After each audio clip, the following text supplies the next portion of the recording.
ल गाइजहरु आज चाहिँ हामी डायफ्राम बनाउन लागेको खाली च्यात्ते गर्ने अनि कम्पनीको हाले फिक्स हुने खाली च्यात्ते यो चाहिँ हामीले बनाएको आज अब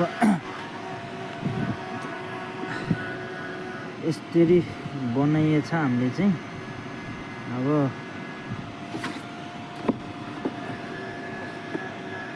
यो फिट गर्न मात्र बाँकी छ ट्याक्क यसरी फिट गर्ने अनि कम्पनीको चाहिँ यो हो कम्पनीको चाहिँ यस्तो हुन्छ के अरे हामीले बनाएको चाहिँ यस्तो छ ल हेर्नु बलियो चाहिँ फेरि यही बनाएकै हुन्छ है अलि ओभरअल साइजमा हुन्छ कम्पनीको भन्दा अनि अलि धेरै तन्किन पर्दैन यसलाई बलियो चाहिँ यही हुन्छ यो चाहिँ अलि धेरै तन्किन पर्छ यो फिक्स हुने कारणले गर्दाखेरि त्यही भएर यो यस्तरी च्यातिन्छ यस्तो महिनै पछि